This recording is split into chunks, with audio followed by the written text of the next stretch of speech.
ሰላም የተወደዳችሁ የዩቲዩብ ቻናል ቤተሰቦች፣ እዚህ ቪዲዮ በ2018 ለአካውንቲንግ እና ፋይናንስ የመጀመሪያ ዲግሪ ተመራቂ ተማሪዎች የተሰጠውን የመውጫ ፈተና ጥያቄና መልስ ዲቴይል ይዤላችሁ መጥቻለሁ። ይሄ ክፍል 3 ነው። ከዚህ ቀደም ክፍል 1 እና ክፍል 2 በዚህ ዩቲዩብ ቻናል ላይ ሰርቼ ቪዲዮቹን አፕሎድ አድርጌ አስቀምጫለሁ። ይሄን ያላገኛችሁ በዚህ ቪዲዮ ዲስክሪፕሽን ቦክስ ውስጥ ፓርት 1 እና ፓርት 2 የምታገኙበት ሊንክ አስቀምጣለሁ። በዚህ ሊንክ በመግባት ቪዲዮቹን ማግኘት ትችላላችሁ። ይሄ ክፍል 3 ነው። እዚህ ፓርት የካልኩሌሽን ፓርት ነው ቪዲዮ። ስለዚህ ስቴፕ ባይ ስቴፕ ስኪፕ ሳታደርጉ እንድትከታተሉ እላለሁ። አሁን ቀጥታ ወደ ዛሬ ክፍል ገባለሁ። በዛሬው ክፍል የመጀመሪያ ጥያቄ ሆፕ ካምፓኒ ዩዝ a job order costing system and applies manufacturing overhead costs on the base of direct manufacturing labor hours. Hope company provides the following information for job order 1. The manufacturing overhead applied to job order 1 would be A. 50,000 ETB, B. 40,000 ETB, C. 36,000 ETB, D. 45,000 ETB. Here these are the information which is given for the job order. So we have given the budget for 2025 and the actual result for 2025. That means plan and actual.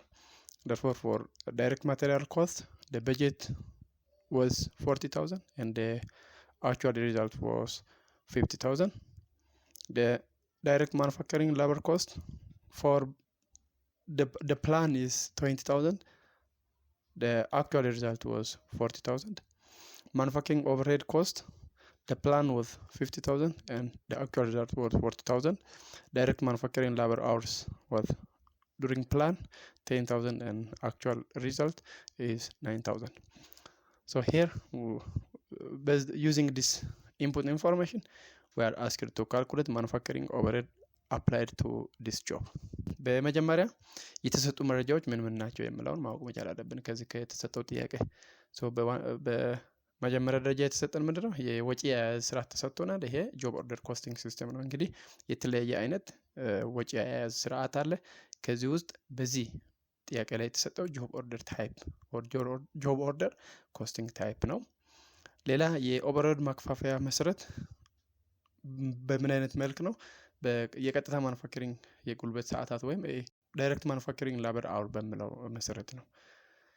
ከዚህ በተጨማሪ የተሰጡ የ2025 በጀት ፕላን እና የ2025 ትክክለኛ ውጤት ወይም በጀት ፎር 2025 and actual result for 2025 በሰንጠረዡ ተሰጥቶናል። በዚህ መሰረት ለኦቨርሄድ ወጪ የተያዘው በጀት 50,000 ነው። የጉልበት ሰዓት ደግሞ ፕላን የተደረገው 10,000 ሰዓታት ነው። ለጥሬ ዕቃ ወጪ የተያዘው በጀት 40,000 ብር ነው።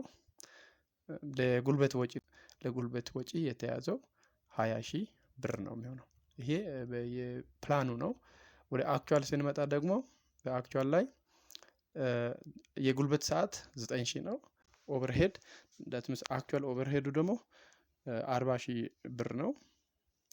ትክክለኛ የጥሬ ዕቃ ወጪ 50,000 ብር፣ ትክክለኛ የጉልበት ወጪ 40,000 ብር ነው። እነኚህ የተሰጡ ከሰንጠረዥ እና ከተሰጠው ከሰንተንስ ውስጥ የምናገኘው ግቨን ፓራሜተር ናቸው።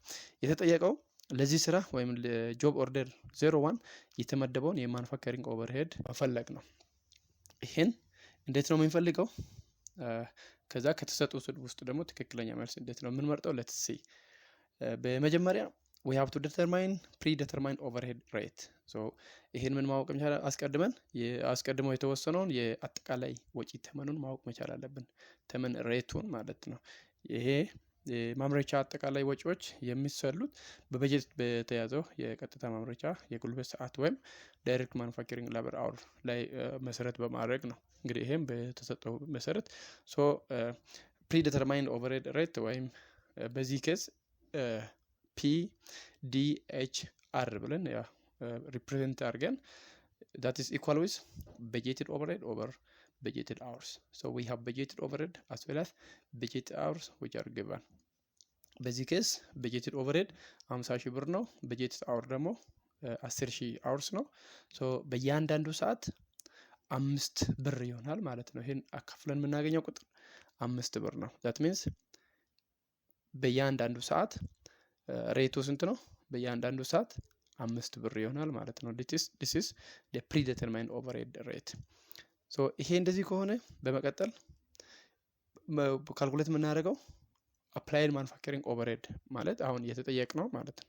ይሄን እንዴት ነው ካልኩሌት የምናደርገው? በዚህ በፈርስት ስቴፕ ወይም predetermined overhead ሬቱን ካልኩሌት አድርገናል በመጀመሪያ ደረጃ ወይም በስቴፕ 1 ላይ ይሄን ያገኘነውን ተመን ከተጨባጩ ወይም በትክክል ከተሰራበት የጉልበት ሰዓት that means actual result ጋር እናባዛዋለን ማለት በማባዛት ነው የምናገኘው። applied manufacturing overhead which is equal with predetermined overhead rate times the actual hours. That means predetermined overhead hours rate ስንት ነው ያገኘነው? 5 ብር ነው ያገኘነው። ይሄን በአክቹዋል አወር ነው አክቹዋሉ 9000 ሰዓት ነው። 5 በ9000 ስናባዛ የምናገኘው 45000 ብር ነው ማለት ነው። 45000 ብር ነው የሚሆነው። ለዚህም እንግዲህ በዚህ መሰረት አሁን ከተሰጠው አማራጮች ውስጥ ከተሰጡት ውስጥ ከአራቱ ትክክለኛ ይሄን 45000 ብር የያዘው ምርጫ ዲ ላይ በቾይስ ዲ ላይ ያለው ትክክለኛ መልስ ይሆናል ማለት ነው። ቀጣይ ጥያቄ suppose you have purchased an inventory with an invoice price of 10,000 with terms of 2:10 and n:30 and free on board or FOB destination. Transportation costs paid by the seller were 350. What's the cost of the merchandise purchased if payment is made during the discount period? A 10,143, B 9,800, C 10,350, D 10,150። በዚህም በተመሳሳይ የተሰጡን ፓራሜትሮቹን እንግዲህ አናላይዝ ካልኩሌት ስለምናደርግ የተሰጡ ፓራሜትሮቹን ማወቅ መቻል አለብን። የተጠየቅነው ደግሞ ምን እንደሆነ ማወቅ መቻል አለብን። በዚህ ጥያቄ ላይ ወደ ሶሉሽን ሲንገባ የተሰጠን ምንድን ነው? የእቃው መጠየቂያ ዋጋ ወይም ኢንቮይስ ፕራይስ የምንለው ተሰጥቶናል 10000 ብር ነው። የክፍያ ቅናሽ ሁኔታ በምን ያክል ተርም ነው? 2/10 እና 2/10 እና n:30 that means ክፍያው በ10 ቀን ውስጥ ከተፈጸመ በዚህ በ10 ቀን ውስጥ የሚፈጸም ከሆነ የ20% ብቻ ነው ቅናሽ ያለው። ካልሆነ ግን በ30 ቀናት ውስጥ ሙሉ መከፈል አለበት። በዚህ በ30 ቀን ውስጥ ሙሉ በሙሉ መከፈል መቻል አለበት። በ10 ቀን የሚከፈል ከሆነ 2% ብቻ ነው ቅናሽ የሚደረገው። በ30 ቀናት ውስጥ ደግሞ ሙሉ በሙሉ መከፈል አለበት የምን ነው ይሄ የክፍያ ቅናሽ ሁኔታ። ይሄ እንደዚህ ከሆነ የማጓጓዣ ውል ወይም ሺፒንግ ተር እቃው መድረሻው ላይ እስኪደርስ የማጓጓዣ ወጪውን የሚከፍለው ወይም የመክፈል ኃላፊነት ያለው ሻጩ ነው ማለት ነው። በሻጩ የተከፈለው የማጓጓዣ ወጪ 350 ብር ነው። የክፍያ ጊዜው ደግሞ ክፍያው የተፈጸመው በቅናሽ ጊዜ ወይም during the discount period በዚህ ዲስካውንት በሆነበት ፔሪድ ላይ ነው ክፍያ የተከፈለው። እነኚህ የተሰጡ ፓራሜትሮች ናቸው። የተጠየቅነውስ ምንድነው? የተጠየቅነው የተገዛው እቃ ጠቅላላ የወጣበት ዋጋ ወይም cost of the merchandise purchase ስንት ነው የምን ነው። ስለዚህ ይሄን እንደ ቅድሙ ስቴፕ ባይ ስቴፕ እንዴት ካልኩሌት እንደምናደርግ በዚህ ጋር አንድ ላይ የምናየው ይሆናል። የተገዛው እቃ ጠቅላላ ዋጋ ወይም cost of merchandise purchase የምንለው ይሄን ለማወቅ በመጀመሪያ የቅናሽ ወይም ዲስካውንት ካልኩሌት ማድረግ መቻል አለብን። ዲስካውንቱን ካልኩሌት ስናደርግ እቃው የተገዛበት የመጀመሪያ ዋጋ ወይም ኢንቮይስ ፕራይስ 10000 ብር ነው የተሰጠን። የክፍያ ውሉ በ2/10 እና n/30 ነው። ይሄ ማለት ደግሞ ክፍያው በ10 ቀናት ውስጥ ከተፈጸመ የ2% ቅናሽ ያገኛል ማለት ነው። በመቀጠል ደግሞ በ30 ቀን እስከ 30 ደግሞ ሙሉ በሙሉ መከፈል መቻል አለበት። በዚህ በቅናሽ ጊዜ ውስጥ ነው ማለት during the discount period that means በ10 ቀናት በመጀመሪያዎቹ በ10 ቀናት ውስጥ ነው የተከፈለው ማለት ይሄ ማለት በ2% ብቻ ነው ቅናሽ የሚኖረው ማለት ነው። ይሄን ዲስካውንቱን የምናገኘው 10000 that means ኖርማል የኢንቮይስ ፕራይስ ወይም እቃው የተገዛበት የመጀመሪያ ዋጋ ሲባዛ በያቺ በዲስካውንት ሬቷን ማለት ነው። 10000 በ2% አባዝተን 200 ናት ማለት ነው። ዲስካውንት ወይም ቅናሿ 200 ብር ትሆናለች።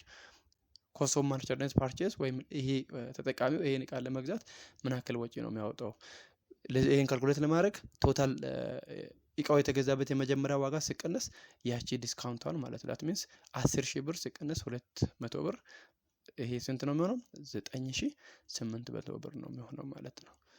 ሌላ በሁለተኛ ደረጃ ደግሞ የትራንስፖርት ወጪ ወይም ትራንስፖርቴሽን ኮስት ካለ ይሄን አናላይዝ እናደርጋለን ወይ ካልኩሌት እናደርጋለን።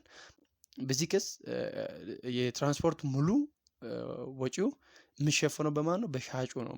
ሻጩ ነው የተከፈለው። 350 ብሩንም ሻጩ ነው የከፈለው። ይሄ ማለት ከገዢው ላይ ምንም አይነት ወጪ የሚጨመር ወይም ከገዢው ላይ ለዚህ ለትራንስፖርቴሽን ተብሎ የሚጨመር ወጪ አይኖርም ማለት ነው። ስለዚህ ምንም አይነት የትራንስፖርቴሽን ኮስት በዚህ እቃ ላይ የምንደምረው የለም። ይሄ የትራንስፖርቴሽን ሁኔታው ነው የሚሆነው። ትራንስፖርቴሽን ሁኔታ በዚህ ኬስ ፍሪ ኦን ቦርድ ዴስቲኔሽን ነው። ፍሪ ኦን ቦርድ ዴስቲኔሽን ማለት ሻጩ እቃውን ካለበት እስከ ተጠቃሚው ድረስ የሚያደርሰው ሻጩ ነው ማለት ነው። ዳት ሚንስ ምንም አይነት የትራንስፖርቴሽን ኮስት ለተጠቃሚ ወይም በተጠቃሚ ላይ አይደመርም።